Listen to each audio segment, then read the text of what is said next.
fêter les 1800 abonnés. Le fait est que oui, ça fait longtemps que j'ai pas fait de vidéo. Attendez, j'ai une excuse. J'ai déménagé. Et justement, là où je me suis installé, j'ai trouvé beaucoup de Libanais. Et ce sont eux qui m'ont donné l'idée de cette vidéo. Car oui, je vais vous raconter la vie du plus grand, du plus fantastique, du plus thaumaturge des saints du Liban.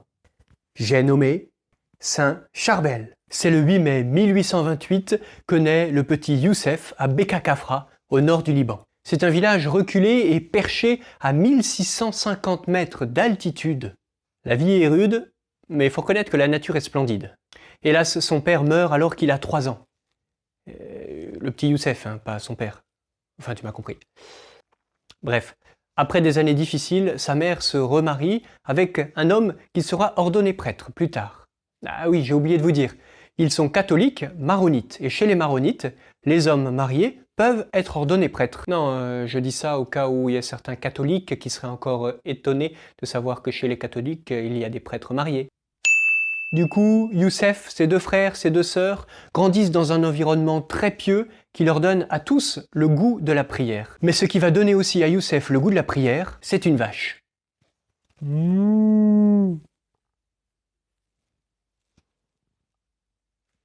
Mais oui, Youssef a pour rôle de faire paître la vache de la famille, et en passant des heures dans la campagne, il va apprendre l'intériorité et l'écoute de Dieu dans le silence de son cœur et de la campagne. En passant des heures dans le silence de la campagne, il apprendra à entrer en contact avec Dieu. Comme les petits bergers de Fatima avec leurs moutons, ou bien le petit Marcel Van avec son buffle. La nature et le silence le rendent attentif à la voix de Dieu dans son cœur. Mais une chose sera décisive dans sa vocation future, ce sont les visites fréquentes qu'il fera à ses 2 oncles moines dans la vallée de Kalisha, la vallée sainte. L'exemple de ces hommes qui ont donné toute leur vie à Dieu le marquera à jamais. Un jour, alors qu'il est en train de servir la messe, il entend clairement une voix dans son cœur.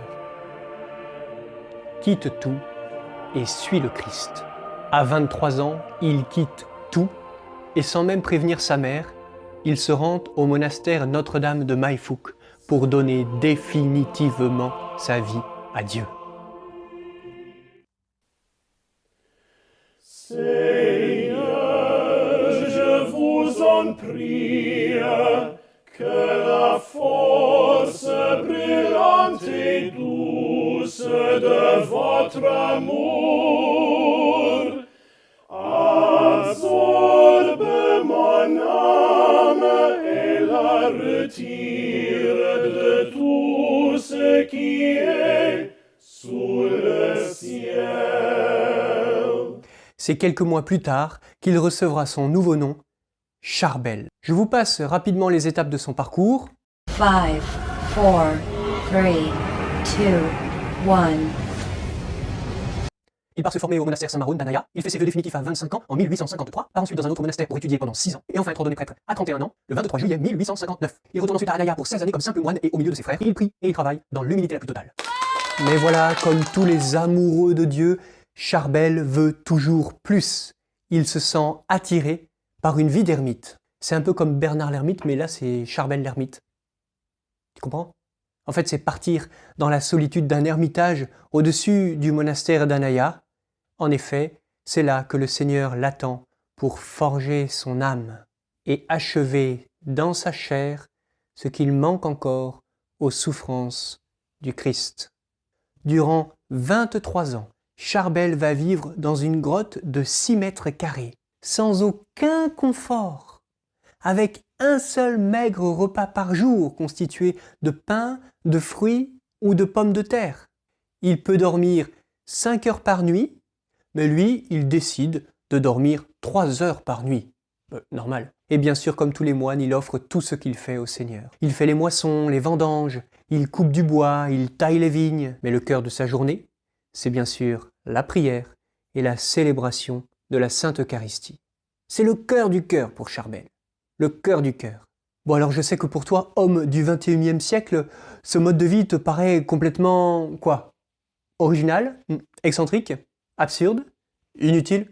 Vous là-bas, oui? Aberrant? Oui? Contradictoire? Déraisonnable, dingue, fou, bizarre, déconcertant. Et vous, madame? Superfétatoire. Ah, pas super. Excuse-moi. Superfétatoire. Et pourtant, sache qu'aujourd'hui, rien qu'en France, il y a plus de 200 ermites. On dit 200 ermites ou 200 ermites? Je ne sais pas. Et je mets par exemple en lien dans la description de la vidéo un interview de sœur Catherine, ermite dans les Pyrénées.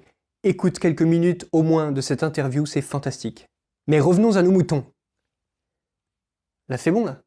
Honnêtement, pourquoi vous raconter cette histoire? C'est un peu décourageant, non? Qui pourrait imiter ce que Saint Charbel a vécu, avec une pierre pour oreiller et une lampe à huile comme seul bien? En réalité, la vie de Saint Charbel a rayonné sur tous ceux qui l'approchaient. Il a fait quelques miracles de son vivant. Mais ce qu'il y a de plus dingue, c'est ce qu'il a fait après sa mort. Et comme je te connais et que je sais que tu ne peux croire que ce que tu vois, je vais te parler d'un miracle hallucinant qui a eu lieu en 1993. J'ai pas dit 1293, 1393 ou 1693. 1993, le 20e siècle. Et quand je t'aurai raconté l'histoire de ce miracle, je suis sûr que tu diras, comme Big Flo et Oli, On m'avait menti. En fait, fallait le croire pour le voir. Aujourd'hui, ce miracle fait courir les foules chaque mois à Anaya. Et la personne miraculée est là pour témoigner aux foules qui accourent. Mais ça, ce sera pour la prochaine vidéo. Parce que ce que je voulais, c'était dans une première vidéo te raconter un petit peu la vie de Charbel pour que ensuite on puisse parler des miracles qu'il a fait après sa mort. Et c'est ça qui est vraiment fou. En attendant, like et abonne-toi à la chaîne, partage cette vidéo et surtout, prie pour le Liban. Tu sais qu'il en a bien besoin depuis l'explosion du mois de septembre 2020. Dans la description, vous trouverez aussi un lien vers l'association des chrétiens d'Orient pour pouvoir faire un don si vous le souhaitez. Merci pour votre générosité, c'est Noël. Joyeuses fêtes de Noël à tous. J'oubliais, spéciale dédicace au 4e de la tour.